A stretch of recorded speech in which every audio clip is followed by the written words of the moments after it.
షేక్ హసీనా ఎప్పుడైతే భారత్ రావడం జరిగిందో, ఆవిడ ప్రభుత్వం కుప్పకూలిపోయిందో, మహమ్మద్ యూనస్ తాత్కాలిక ప్రభుత్వం వచ్చిందో, అప్పటి నుంచే భారత్ బంగ్లాదేశ్ మధ్య దూరం పెరుగుతూ ఉంది. ఈ మహమ్మద్ యూనస్ తన యొక్క దేశాన్ని పాకిస్తాన్కి మళ్ళీ కట్టబెట్టేశాడు. అందుకే ఐఎస్ఐ, అలాగే లష్కరే తోయిబా, జైషే మహమ్మద్, మరికొన్ని ఈ ఉగ్ర సంస్థలకు కావలసినటువంటి చాలా ప్లేస్ ఇచ్చేస్తున్నాడు మహమ్మద్ యూనస్. అది కూడా భారత్ బార్డర్కి దగ్గరగా.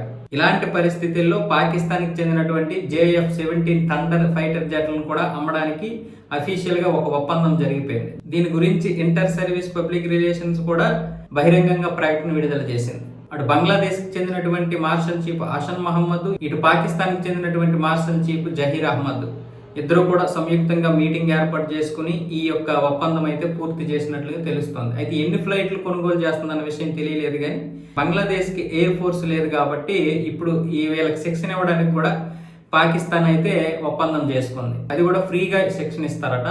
ఫైటర్ జెట్లు మాత్రం డబ్బులు కమ్మేసుకుంటున్నారు. ఈ JF-17 థండర్ ఫైటర్ జెట్లు అనేవి పాకిస్తాన్, చైనా ఈ రెండు సంయుక్తంగా నిర్మించుకుంటున్నటువంటి ఫైటర్ జెట్లు.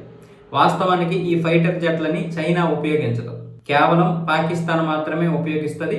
పాకిస్తాన్కి చైనా పూర్తిగా అమ్మేసుకుంటుంది. మిగతా ఏదైతే దాని వాటా ఉందో ఆ వాటాను అమ్మేసుకుంటే పాకిస్తాన్ వేరే వాళ్ళకి ఎవరికైనా సరే అమ్ముకోవచ్చు ఈ యొక్క ఫైటర్ జెట్లని. అలా ఉంది పరిస్థితి. అంటే చైనాకే నమ్మకం ఉండదు ఈ ఫైటర్ జెట్లు అంటే. పైగా పాకిస్తాన్తో సంయుక్తంగా నిర్మించడం అంటే అర్థం చేసుకోండి. అంతేందుకు ఇప్పుడు చైనాకి చెందినటువంటి యుద్ధ ఆయుధాలే పనికి రాకుండా పోతున్నాయి. వీటిని నమ్ముకున్నటువంటి కాంబోడియా, ఇప్పుడు వెనిజులా, మొన్న పాకిస్తాన్ ఏమైపోయాయి? మూడు సంకనాగిపోయాయి వాస్తవంగా మాట్లాడాలంటే.